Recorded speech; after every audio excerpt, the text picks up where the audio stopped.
हाय सांग मैंने good morning जय जगन्नाथ। आजिकार गोटे फ्रेश ब्लॉग को आपण मानक स्वागत करुच्ची। मु प्रताप एवं मो शोक उठिली।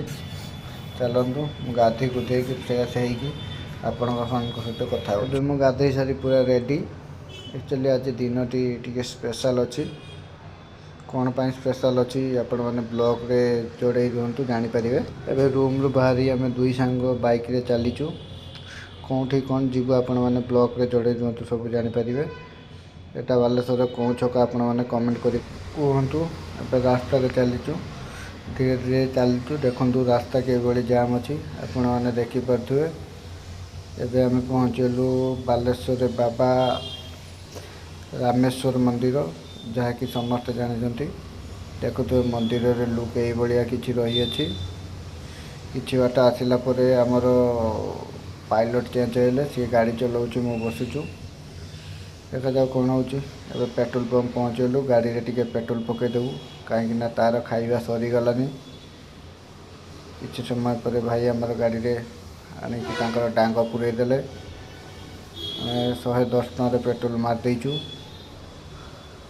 भाई पेट्रोल पकाउछंती 110 देखु पेट्रोल पंप रू बाहरीचु चलचु। आप जानीपारु आग को बहुत किसी सरप्राइज रही अच्छी। आम ए रेमुणा रोड रे आसला कि बाट क्षीरचोरा मंदिर गोटे प्रवेश कलु। आमको रास्तार गुलाब फूल और जिलापी नबार अच्छी दुकान देखी देखी चलचु। यहाँ देखो क्षीरचोरा मंदिर रास्ता मंदिर पाक जाकि जिलापी और गुलाब फूल नहीं कि आसबू। यह भाभी आम ये रास्तार प्रवेश करूँ किंतु श्रीकृष्णकर महिमा बोधे अलग किसी थिला। या देखु मंदिर किसी रही मंदिर मंदिर प्रवेश करगले। देखु मंदिर लुक किसी रही। आपण मानक मंदिर भीतर दृश्य देखापी चेष्टा करुच्ची। देखु ये किसी दृश्य रही मंदिर भीतर प्रभु श्रीकृष्णकर महिमा बोधे किसी अलग थिला। आम आसिलु गुलाब फूल और जिलापी नापी किंतु ये गोपाल को देखा कर जाऊँ। पुणी सेठार कि बाट पछक आसी भाई दुकान में आम दुईटी गुलाब फूल नेलु। देखो भाई भीतर आने नहीं आसिले गुलाब फूल बर्तमान टे काटी कुटिकी साइज करके आमको देवे कहीं हाथ में कंटा पुड़ीज।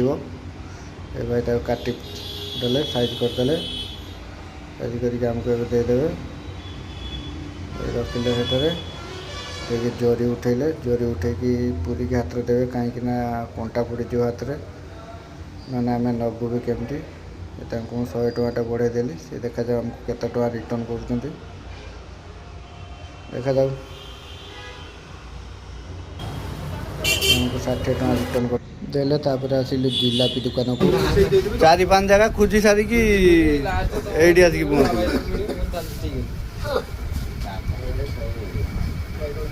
सब वेराइटी बाबा वगैरह मिले।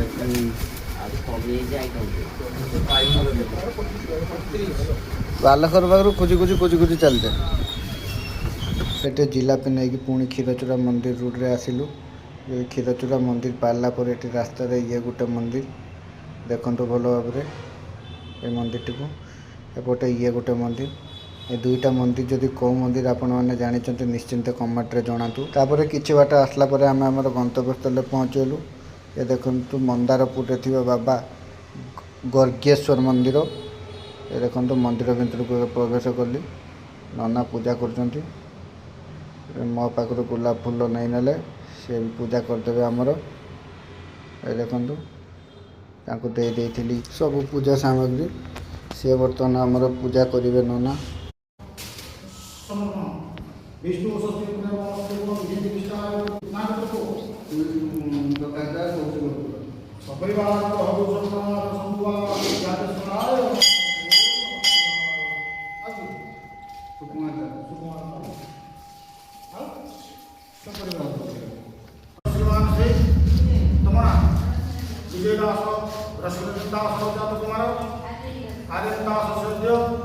पूजा सरला पर मंदिर बाहर को आसिली। ये देखु ये बाबा गर्गेश्वर मंदिर जे भाया रही मंदिर रे। आपण मैंने आउ गोटे कथा भी जानी रखु ଏ ମନ୍ଦିର କେହି ତିଆରି କରିନାହାନ୍ତି। ଏ ସ୍ୱୟଂ ବାବା ଗର୍ଗେଶ୍ୱର ପାତାଳରୁ ନିର୍ମିତ ହୋଇଛନ୍ତି। ଏ ଦେଖନ୍ତୁ ମନ୍ଦିରର ଦୃଶ୍ୟ ଏଇଭଳିଆ କିଛି ଅଛି। ବାବା ଗର୍ଗେଶ୍ୱର ମନ୍ଦିର ସାଇଡ଼ରେ ହର ପାର୍ବତୀଙ୍କର ଗୋଟେ ମନ୍ଦିର ରହିଛି। ଏ ଦେଖନ୍ତୁ ସ୍ୱୟଂ ହର ପାର୍ବତୀ, ଆଗରେ ପ୍ରଭୁ ଗଣେଶଙ୍କର ମୂର୍ତ୍ତି ରହିଛି। ଇଏ ଦେଖନ୍ତୁ ସେଇ ମନ୍ଦିରର ଦୃଶ୍ୟ ମୁଁ ଆପଣମାନଙ୍କୁ ଦେଖାଇବା ପାଇଁ ଚେଷ୍ଟା କରୁଛି। ଏଇଭଳିଆ କିଛି ରହିଛି ମନ୍ଦିରର ଦୃଶ୍ୟ। ଆପଣମାନେ ଯଦି ଏହି ମନ୍ଦିରକୁ ଆସିବା ପାଇଁ ଚାହୁଁଛନ୍ତି ତାହେଲେ ମନ୍ଦାରପୁର ପହଞ୍ଚିବେ। ଜଷ୍ଟ ମନ୍ଦାରପୁର ଗ୍ରାମ ପଞ୍ଚାୟତକୁ ପ୍ରବେଶ କରିବେ। ଟିକେ ପୋଲ ପାହାରି ସାରିଲା ପରେ ଆପଣଙ୍କୁ ରାଇଟ୍ ସାଇଡ଼୍ରେ ମନ୍ଦିରଟି ପାଇଯିବେ। ମୁଁ ଘରେ ପହଞ୍ଚିଗଲି ଏବେ। ଦେଖନ୍ତୁ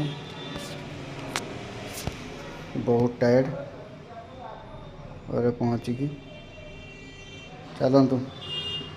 ବାଏ ବାଏ, ଟାଟା। ଆପଣମାନେ ମୋ ଚ୍ୟାନେଲକୁ ଲାଇକ୍ ସେୟାର ସବସ୍କ୍ରାଇବ୍ କରନ୍ତୁ।